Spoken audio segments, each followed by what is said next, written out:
certains enfants vont développer beaucoup d'opposition et dans certains cas, cette opposition-là devient très handicapante.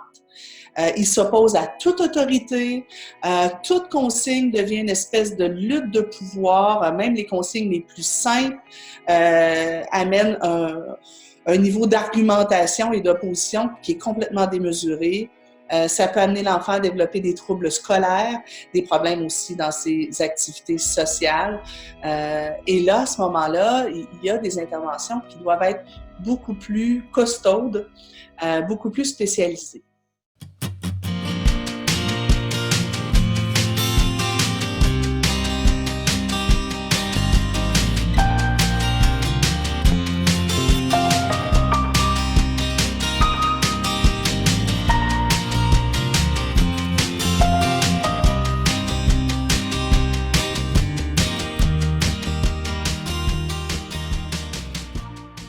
Bonjour à toutes et à tous, ici Olivia Bordarier. Je suis très heureuse de vous retrouver pour cette nouvelle interview.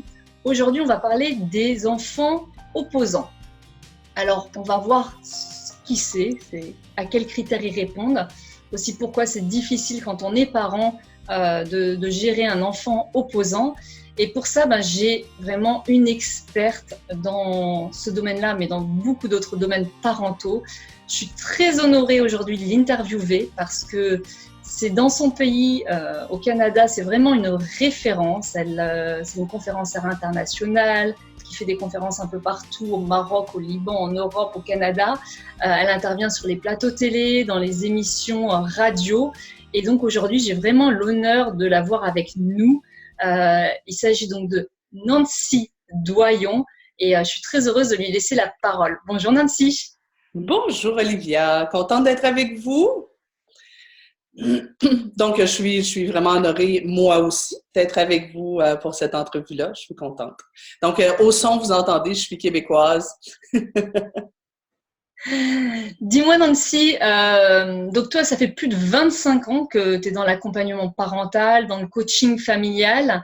Et c'est une expertise que tu as développée, tu accompagnes depuis de nombreuses années les parents. Et donc, souvent, on vient te voir pour différentes thématiques, dont les enfants opposants. C'est bien ça? Oui, tout à fait. En fait, moi, je suis coach familial. J'ai une équipe de coach familiaux. J'ai une école aussi de coaching familial. Ce qu'on fait, c'est beaucoup de l'intervention à domicile avec des enfants qui ont des petits, des moyens ou de très grands problèmes de comportement. Alors, ça peut aller de Juliette, 4 ans, qui refuse de manger ses légumes, à Mathieu, 13 ans, qui est en train de faire des trous partout dans les murs dans la maison et qui a des troubles graves du comportement. Donc, l'échantillonnage est quand même assez large. Ça fait donc, oui, effectivement, 25 ans que je travaille là-dessus. Avec les enfants, avec les familles. Et j'ai développé une expertise au niveau de l'opposition. Dans les dernières années, on parle davantage des troubles de l'opposition. Ici, au Québec, c'est un des diagnostics les plus fréquemment posés sur la tête des enfants qui ont des problèmes de comportement. Et j'ai envie de faire un petit bémol. Présentement, ce que je vois autour de moi, c'est qu'on m'évite l'étiquette d'enfant à troubles de comportement, alors que dans les faits, l'opposition chez les enfants, elle est normale et saine. Presque tous les enfants qui ont un tempérament fort, extraverti, vont à un moment donné ou à un autre dans leur vie s'opposer à l'autorité des adultes. En particulier vers l'âge de 2 ans, où on a la fameuse période du non, où les enfants veulent décider, se jettent par terre quand on leur fait vivre une frustration. C'est des comportements qui sont normaux. À 3 ans, 4 ans, on aura beaucoup d'enfants qui cherchent à contrôler l'environnement, qui refusent de faire certaines consignes simples comme range tes jouets ou t'habiller ou des choses comme ça. Et ce sera tout à fait normal et sain, parce que c'est comme ça qu'ils développent leur personnalité. Maintenant, j'ai envie de dire, c'est pas parce qu'un comportement est normal que ça veut dire que l'adulte ne doit pas intervenir dessus. L'opposition normale va aussi se poursuivre au début de l'entrée scolaire, 5, 6, 7 ans. Parfois, les enfants deviennent un peu plus arrogants. Ils sont en train d'apprendre les limites relationnelles, la hiérarchie, qu'est-ce qu'on peut dire à un copain mais qu'on peut pas dire à son parent ou à l'enseignant. Un peu plus tard, au début de l'adolescence, il y aura une autre forme d'opposition. Donc, le rôle de l'adulte là-dedans, c'est d'accompagner l'enfant et de l'amener à voir quelles sont les frontières de l'opposition qui est correcte. Donc, sur quoi est-ce qu'il a le droit de décider? Comment il a la permission d'exprimer son désaccord? Sur quoi est-ce que c'est lui qui choisit? Et sur quels éléments c'est l'adulte qui doit choisir? Et le travail de l'adulte, face à l'opposition normale et saine des enfants, c'est d'amener l'enfant à faire des choix et à les assumer. Alors, par exemple, j'ai un enfant de 4 ans à qui je demande de ranger ses jouets, il refuse de le faire. Quand j'insiste un peu, il lance des jouets ici et là. Je sais que c'est un comportement normal, mais comme adulte, ça ne veut pas dire que je dois laisser l'enfant faire sans rien dire. Même si je sais que c'est normal, même si je sais que c'est de l'affirmation saine, ce sera quand même mon boulot d'amener l'enfant à faire des choix et à les assumer. Alors, je pourrais lui dire, tu sais, mon coco, si tu lances des choses, je vais devoir les ramasser.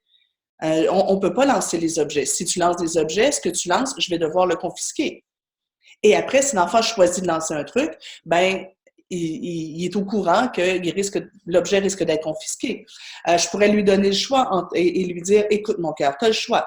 Ou bien tu ranges les jouets et ensuite on a du temps pour jouer ensemble. Ou bien, si c'est maman qui range les jouets, ben, on n'aura plus de temps pour jouer ensemble. Qu'est-ce que tu choisis? Maintenant, l'enfant décide et assume sa décision. Alors, s'il a choisi de ne pas ranger les jouets, je range les jouets et ensuite on passe à autre chose, on n'en parle plus.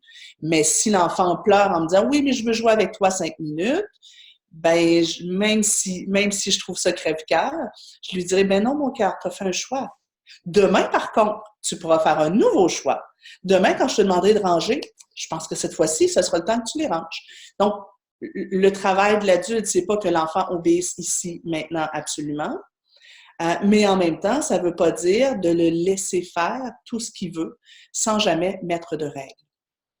Oui, maintenant, oui, vas-y. Oui, je te coupe un instant, c'est ce que tu disais, c'est finalement être ni l'enfant roi, ni un enfant soumis obéissant. C'est voilà. poser un cadre avec lui pour l'apprendre, lui apprendre à se responsabiliser davantage et devenir de plus en plus autonome. C'est bien ça? Oui, alors tu sais que moi, ici au Québec, je suis reconnue pour l'approche responsabilisante.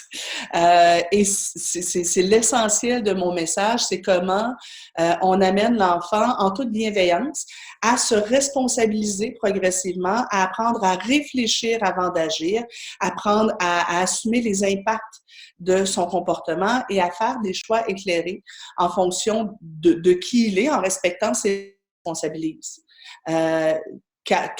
Parce que c'est important que nous, on soit responsable de nos comportements sans toutefois se culpabiliser.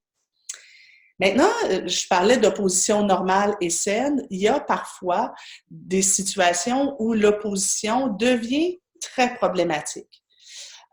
Pour toutes sortes de raisons, des blessures affectives, de l'anxiété, des événements traumatiques que l'enfant pourrait avoir vécu, des traits de personnalité particulièrement difficiles, un désordre neurologique comme le TDAH ou le trouble du spectre autistique.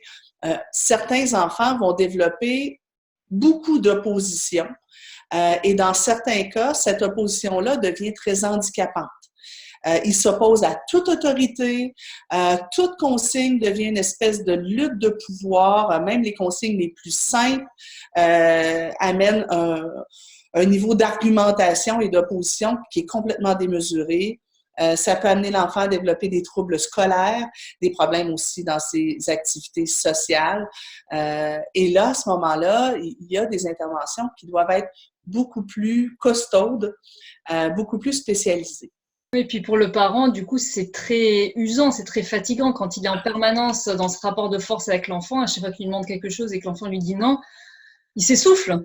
Et donc, Il toi, tu as… s'essouffle, il perd patience, il finit par s'emporter. Chaque fois que le parent s'emporte, on alimente la problématique euh, et il se sent coupable. Et souvent, les enfants qui ont des troubles de l'opposition rejettent aussi leurs parents. Refusent les marques d'affection, refusent les compliments, bousillent les activités agréables. Et là, ça devient beaucoup plus intense, beaucoup plus problématique. Euh, et ça handicape toute la famille. Parce qu'en plus, souvent, dans la famille où il y a un enfant qui a un trouble de l'opposition, on va aussi souvent trouver l'enfant ange, l'enfant très docile. Alors là, il y a souvent de la rivalité entre les deux, le parent est déchiré. Donc, ça, c'est des problématiques qui sont beaucoup plus costaudes et ça fait partie justement de ce que je vais aborder de façon assez succincte quand même dans l'Académie des parents bienveillants. Oui, parce qu'on est là dans le cadre d'une interview, je ne l'avais pas précisé en introduction, mais ça fait partie des interviews spéciales experts de l'Académie des parents bienveillants. C'est comme ça qu'on s'est retrouvés à collaborer ensemble. Et c'est dans le cadre de cette formation-là, enfin dans le cadre de cette académie, que tu proposes une formation spécifique sur comment sortir de cette opposition avec son enfant. En attendant, voilà, si les parents ont vraiment des difficultés avec leur enfant, est-ce que tu pourrais nous donner peut-être une petite stratégie, quelque chose que les parents peuvent mettre en place pour essayer déjà de calmer le jeu? Oui, je vous dirais que si j'avais un premier truc à donner aux parents, c'est mettre un stop à l'argumentation. Arrêter de tomber dans le piège de l'argumentation. Souvent, les enfants opposants, quand ils argumentent, ils croient même pas leurs arguments. Ils argumentent pour argumenter. C'est un jeu. Et chaque fois qu'on tombe dans le piège de se mettre à argumenter avec eux, on alimente l'envie de l'enfant de maintenir ça. Donc, ce que je propose, c'est si j'ai, je sais pas, moi j'ai Antoine, 9 ans, à qui je demande d'aller prendre sa douche et qui tombe rapidement dans la oui-mais-tite aiguë. Oui, mais j'ai pas eu le temps d'écouter mon émission. Oui, mais je l'ai pris hier. Oui, mais, oui, mais, oui, mais. Et moi, je tombe dans le piège. Oui, mais j'ai pas eu le temps de terminer mon émission. C'est pas grave, tu l'enregistreras et tu l'écouteras demain. Oui, mais demain, j'aurai pas le temps. Mettez un stop rapide à ça. Dès que vous voyez que l'engrenage embarque, rapidement mettre un stop, dire OK. Non, je ne joue pas au jeu de l'argumentation aujourd'hui. Je t'ai demandé de prendre ta douche. Oui, mais, la douche, mon cœur. Oui, mais, douche. Maintenant. Oui, mais. Et pourquoi pas mettre un peu de légèreté et d'humour dans nos interventions? Je trouve que parfois, comme parents, on se prend beaucoup trop au sérieux. Je sais que de faire face à de l'opposition, c'est lourd. Mais en même temps, ça lui appartient à lui, ça ne m'appartient pas à moi. Alors, est-ce que je ne pourrais pas, moi, garder ma bonne humeur et simplement garder la légèreté, mais tout en maintenant ma limite ferme? C'est, je ne changerai pas d'idée. Tu prends la douche.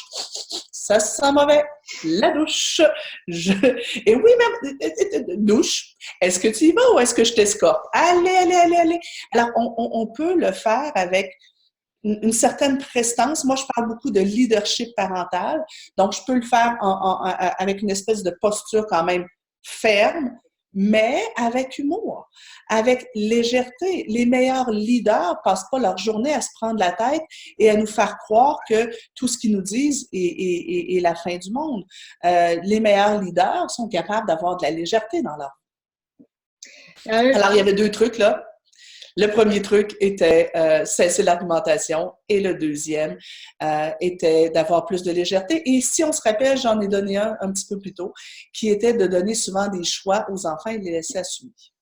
Merci Nancy, et c'est vrai que ça me parle beaucoup ce que tu dis, parce que justement moi j'ai un fils de 9 ans qui pour la douche à chaque fois il n'a pas envie, il a toujours une bonne raison de ne pas y aller, et j'ai testé… C'est un classique international. Et j'ai testé ce que tu dis, c'est vrai que si tu rentres dans l'argumentation, ça peut durer pendant une demi-heure, et je retiens vraiment ce que tu dis, c'est que finalement même eux ils croient pas à ce qu'ils disent, ils cherchent juste à argumenter, ça devient un jeu. Ça devient un jeu à ce moment ici qui doit se laver. Ouais. Ben oui, il joue à argumenter. Voilà. Jusqu'à ce que le parent il s'épuise et il n'en puisse plus. Et quand tu mets effectivement, il n'y a pas besoin de mettre beaucoup il n'y a pas besoin de crier, il suffit juste dire fermement la chose ou avec humour. J'aime bien ce que tu dis aussi. Et ben l'enfant, au bout d'un moment, il a compris qu'il n'a pas le choix, il y va et puis voilà. Et on franchit cette étape-là. Mais c'est vrai que c'est une des étapes qui fait qu'on s'épuise beaucoup quand ils argumentent. Tout à fait. Tout à fait. Et là, on gaspille notre genre à patience. Et ensuite, on grimpe au rideau pour une babiole. Donc, on devient imprévisible. Un des éléments qui est souvent derrière l'opposition, c'est l'anxiété. Et les enfants anxieux ont besoin que les adultes qui les entourent soient forts, solides et prévisibles. Bien, écoute, moi je te rejoins totalement. Les enfants ont besoin, voilà, d'être rassurés par leurs parents. Et dis-moi Nancy, donc si les parents ont envie d'aller un peu plus loin, ils peuvent retrouver ta formation dans le cadre de l'Académie des parents bienveillants. Mais s'ils ont envie de te découvrir toi, il me semble que tu as 2 sites internet, SOS Nancy et Institut du coaching familial, c'est bien ça? Voilà, sur SOS Nancy, vous allez trouver des textes, vous allez trouver mon blog, vous allez trouver plusieurs formations que je donne. Et sur l'Institut de coaching familial, vous allez trouver les formations web. Je donne beaucoup de formations web, certaines qui sont gratuites d'ailleurs, donc ça peut valoir la peine. J'en ai une gratuite qui est fort intéressante pour les parents qui est sur 10 étapes de responsabilisation, une autre sur cerveau et gestion des émotions. Donc, je pense qu'il y a du beau matériel gratuit là. Vous pouvez aussi me trouver sur YouTube, Nancy Doyon, SOS Nancy. Et j'ai je pense que j'ai une 50aine de petites vidéos, certaines plus humoristiques, certaines plus sérieuses, mais où je donne une foule de trucs aussi d'intervention au quotidien. Oui, j'invite vraiment les parents à aller te découvrir sur ces différents canaux-là parce que pour les formations gratuites, moi je les ai vues et vraiment elles sont très qualitatives et concrètes. Ce que j'aime dans ce que tu apportes, c'est que c'est beaucoup de bon sens, mais c'est pratico-pratique au quotidien, on peut l'utiliser. Et puis tes capsules vidéo sur YouTube, ben voilà, c'est des petites capsules très courtes, donc on peut prendre ce qui répond à nos besoins à l'instant T. Et donc du coup, voilà, ça nous aide dans notre quotidien de parents.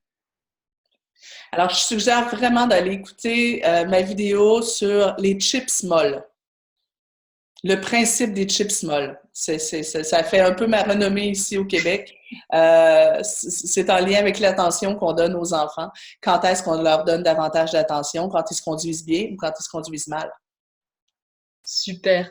Bon, bah écoute, un grand merci Nancy pour cette interview. J'espère voilà, que les parents n'hésiteront pas à aller te découvrir. Et puis de toute façon, je sais aussi que tu vas venir faire quelques conférences en Europe. Donc pareil, tu n'hésites pas à venir te voir sur scène aux prochaines conférences où tu seras là chez nous. Oui. Merci Nancy. Merci beaucoup à toi. On se voit bientôt, en tout cas j'espère. Ouais, une excellente journée à tout le monde. Bye bye, au revoir.